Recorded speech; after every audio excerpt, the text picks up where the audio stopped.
Here's a scene you've watched in 100 movies. An operating room. The patient is on the table, the monitors are beeping, and the surgeon, elbow deep in the most delicate work a human being can do, holds out an open hand and says one word: scalpel. And the scalpel just appears. Right size, sterilized, handle first. Now here's a question you've probably never asked. Why doesn't the surgeon grab their own scalpel? They're the most qualified person in that room. They know exactly which blade they need. The supply cabinet is 10 feet away. And yet, the moment a surgeon starts rummaging through drawers mid-operation, something has gone very, very wrong. Because the surgeon's job is surgery, not inventory. The instant they take on the job of finding their tools, they get worse at the one thing only they can do. That single idea is dependency injection. All of it. The name sounds like a medical procedure crossed with an enterprise sales pitch, and honestly, I think the name has scared off more developers than the concept ever could. So in the next few minutes, I want to show you 3 things. What dependency injection actually is, and you've almost certainly done it already without knowing. Why this tiny idea quietly decides whether a codebase is a joy or a haunted house, and the moment where it stops being good architecture and starts feeling like an actual cheat code. Let's strip all the jargon off. A dependency is just something your code needs to do its job. A class that saves users needs a database. A class that sends receipts needs an email service. A class that expires sessions needs a clock. Database, mailer, clock, those are dependencies. Your code depends on them. And there are exactly 2 ways your code can get the things it needs. Let me show you both, as real code. Here's a checkout service. This is the class behind the Buy Now button of an online store. Option 1, it builds everything itself. Look at the top of the class. It constructs its own Postgres connection, its own PayFast client, its own SMTP mailer. 3 new keywords, and this class went shopping. It fetched every tool it needs, personally, by name. Now option 2. We delete those 3 new lines and turn them into 3 constructor parameters. The class now says, to do my job, I need a database, a payment provider, and a mailer, and whoever creates the class hands them in. And here's the detail I really want you to catch. Look at place order. Not a single character changed. The actual work is identical. The only thing that moved is who's responsible for fetching the tools. That handing in, that's the injection. That's the entire trick. No needles, no framework, no configuration files. If you have ever passed an argument into a constructor, congratulations, you have technically done dependency injection. So here's the picture to keep in your head. A class that builds its own dependencies goes shopping. A class that gets them injected receives deliveries. Same ingredients either way. The difference is who fetches them. And that tiny shift in responsibility is about to pay for itself 3 times over. So why does it matter where things get built? 2 reasons: honesty and superglue. First, honesty. Here's a function from the same codebase. It's called generate invoice, and its signature could not look more harmless. Order goes in, invoice comes out. Pure paperwork. So you call it from your laptop to debug something. Let's step inside and watch what actually happens. Secret number 1, it opens a connection to the production database. Secret number 2, it calls a paid, rate-limited tax API. And secret number 3, that last line, it just emailed a real customer from your laptop during a debugging session. Nothing in the signature warned you because the function quietly built all of that for itself inside. A function like that is a snack with no ingredients label, and you find out what's really inside it the same way you find out about an allergen that wasn't printed on the packet, suddenly and at the worst possible moment. Dependency injection flips that. Same function, but now everything it uses has to be handed in. Now the label is printed right on the front. Database, tax service, mailer. If this function can touch it, the signature admits it. The parameter list becomes the ingredients list. A new teammate reads one line and knows everything this function can do to the outside world. No surprises, no archaeology. Second reason, superglue. Go back to that first version and look at that new Postgres line one more time. It doesn't just create an object, it welds this function to Postgres. Scroll to the top of the file and the import list confesses everything. the Postgres driver, the PayFast SDK, the SMTP library. Your paperwork function is permanently bolted to half your infrastructure. You can't run it without Postgres, you can't test it without Postgres, you can't even look at it funny without Postgres. Injection dissolves the glue. The code holds its dependencies. It no longer owns them. Now, handing things in is only half the trick. The real power move is being picky about how you ask. Imagine you're planning a world tour for your band, and every contract, every song chart, every rehearsal schedule says the same name, Dave, not a drummer. Then, 3 shows in, Dave eats some questionable street food in Berlin, and now the tour isn't missing a drummer, it's missing Dave, and nothing in your paperwork lets anyone else sit behind the kit. The bands that survive touring write everything for the role, whoever's on drums tonight. Any competent drummer slots in, the crowd never knows, the show goes on. In code, the job description is an interface. Here's the one our checkout service actually depends on. One method. I need someone who can charge a card. It does not say who, and the concrete classes are the candidates who can hold that job. Each one wraps its provider's messy specifics, its own auth, its own error codes, behind that one clean method. And notice what our checkout service declared back in segment 2.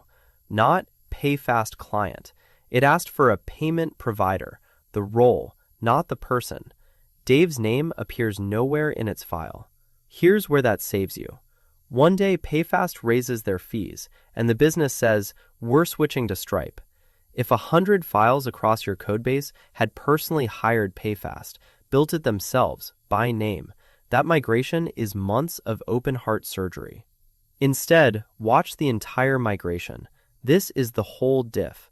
Write the new class, change one line where things get wired up, done. Checkout services file, untouched. The 100 files that charge cards never even find out the drummer changed. Your classes shouldn't have coworkers they're personally attached to. They should have job descriptions. And now the part I promised, where this stops being architecture advice and starts feeling like cheating. Nobody tests a car by crashing it with real passengers. We build a dummy, a fake human stuffed with sensors, strap it in, and slam the car into a wall, over and over, safely. The dummy exists so we can run the dangerous scenario without the dangerous consequences. Mocks and fakes are crash test dummies for code, and injection is what lets you strap them in. Here's a crash test dummy for our payment provider, and I want you to see how dumb it is, in the best way. 10 lines.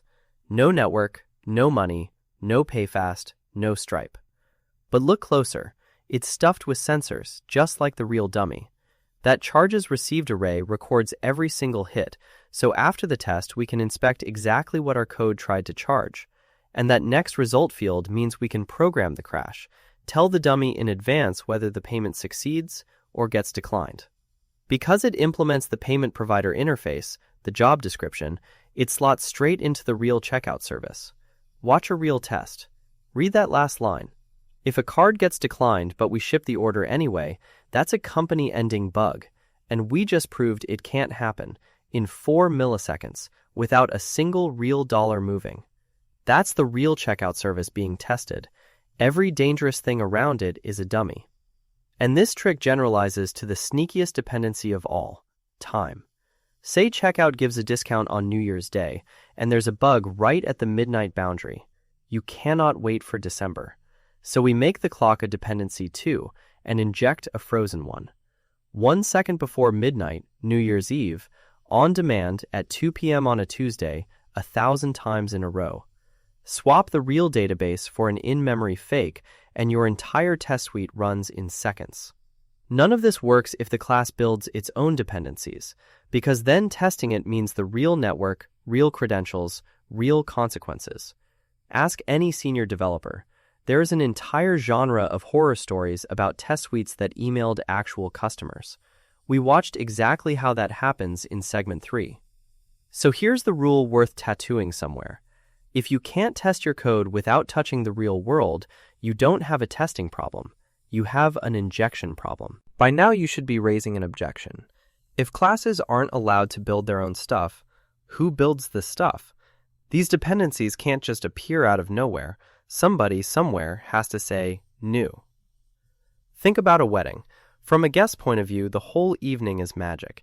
You show up, your name is on a seat, dinner appears, the band starts on cue. But it's not magic. It's a wedding planner who did every bit of coordination up front so that nobody has to think about logistics during the party. Your application deserves a wedding planner. One place, usually right at the entry point, often literally your main function, where everything gets constructed and connected. Here's ours for the entire store. This place has a name, the composition root, and it's secretly one of the best pieces of documentation you'll ever have. Read it top to bottom, and it's the seating chart for your entire application. What exists, what talks to what, on one page. Remember that one-line payment migration from segment 4? This is the file where that line lives. Swapping a provider, faking the mailer in staging, disabling a feature. It's all a one-line change right here and nowhere else. Now, and only now, do DI frameworks enter the picture. Spring, Angular's injector, Nest.js, ASP.NET's container. Most tutorials start there, and I think that's exactly backwards. A DI container is just an automated wedding planner. Instead of you writing main by hand, you put a hint on the class, and the container reads every constructor in your app, figures out the construction order, database before checkout, checkout before server, and assembles the whole graph for you. Genuinely useful when main would be 400 lines. But look at what the container is actually doing. It's calling your constructors and passing things in. That's it. The framework is not dependency injection. It's a convenience built on top of it. The idea itself is plain constructors in any language with 0 libraries. People meet a 30,000-line framework first and assume the idea must be that big. It isn't. It's hand things in. Before you sprint off and inject every object in your codebase, please don't.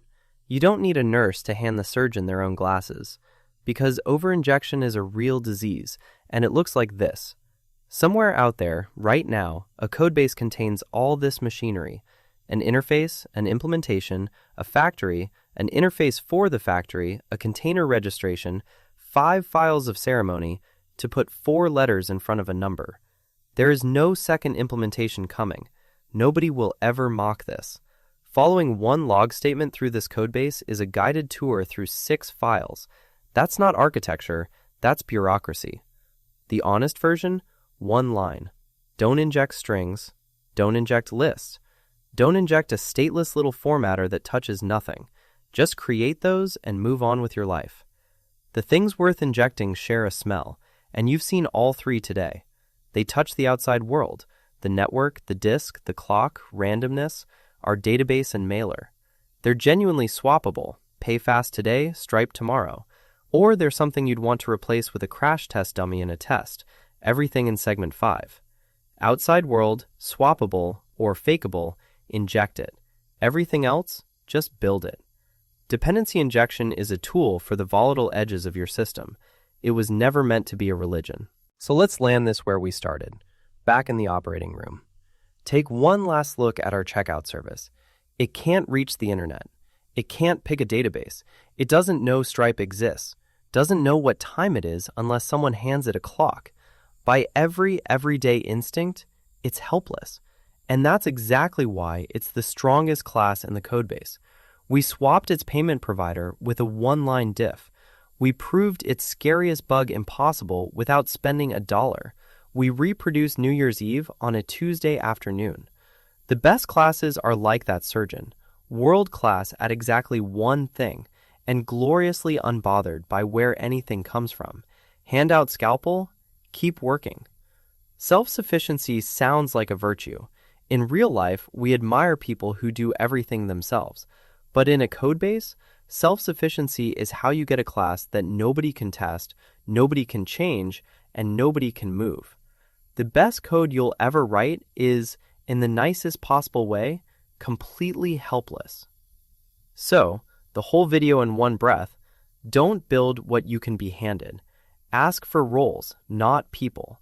Strap in a dummy when you're testing, and keep one place, just one, where the whole thing gets wired together. If this made dependency injection finally click, a like genuinely helps more than you'd think. And subscribe if you want more ideas like this. And if you're wondering how this connects to composition over inheritance, I've got a whole video on that too. See you in the next one.